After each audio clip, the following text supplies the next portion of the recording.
తెలంగాణ ప్రజలందరికీ కూడా నమస్కారం. నేను డాక్టర్ ఆర్ఎస్ ప్రవీణ్ కుమార్. నేను మల్కాజ్గిరి మీటింగ్కు మల్కాజ్గిరి కమిషనరేట్లో సరూర్ నగర్ స్టేడియంలో ఉండే మీటింగ్కు ప్రిపేర్ అవుతుంటే ఈరోజు మరి సైబరాబాద్ పోలీసులు ఉదయమే మా ఇంటికి వచ్చి నన్ను హౌస్ అరెస్ట్ చేస్తామంటున్నారు.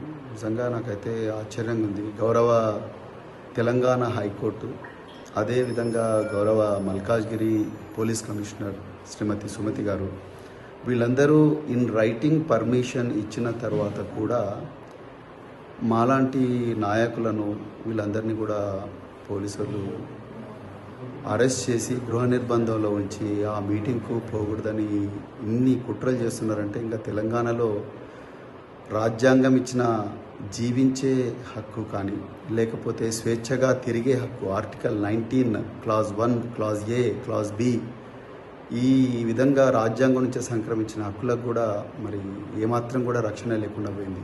మరి ఏ ముఖం పెట్టుకొని రాహుల్ గాంధీ సంవిధాన్ బచావో రాజ్యాంగాన్ని రక్షిద్దామంటున్నారు. ఆయన శిష్యుడైన రేవంత్ రెడ్డి గారు అదే రాజ్యాంగం ఇచ్చిన హక్కులను కాలరాస్తూ ఉన్నారు. ఈ పోలీస్ అధికారులకు పాపం వాళ్ళకి ఏం తెలియదు. వాళ్ళ పై అధికారులు ప్రవీణ్ కుమార్ని ఆపండి అని చెప్పిండ్రు, ఆపుతా ఉన్నారు.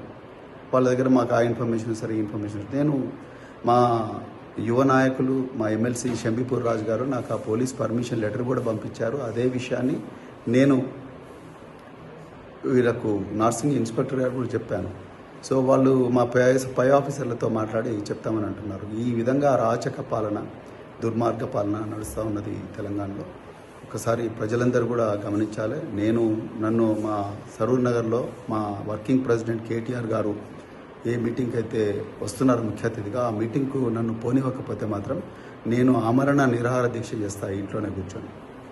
నేను డీజీపీ గారికి, హోంమంత్రి రేవంత్ రెడ్డి గారికి నేను క్లియర్గా చెప్తున్నా, ఇది ఒక వార్నింగ్. రేవంత్ రెడ్డి గారు, రాజ్యాంగం బాబాసాహెబ్ అంబేద్కర్ గారు నాకు ఆర్టికల్ 19 ప్రకారం నాకు స్వేచ్ఛగా తిరిగే హక్కు, స్వేచ్ఛగా మాట్లాడే హక్కు ఇచ్చిండ్రు. కానీ మీ పోలీసు వాళ్ళు ఇలా నన్ను ఆపుతా ఉన్నారు. నేను కంటెంప్ట్ ఆఫ్ ద కోర్ట్ వేయడం కాదు, నేను అమర నిరాదీక్ష చేస్తే నన్ను ఆ మీటింగ్ పోనీయకపోతే. జై తెలంగాణ, జై కేసీఆర్.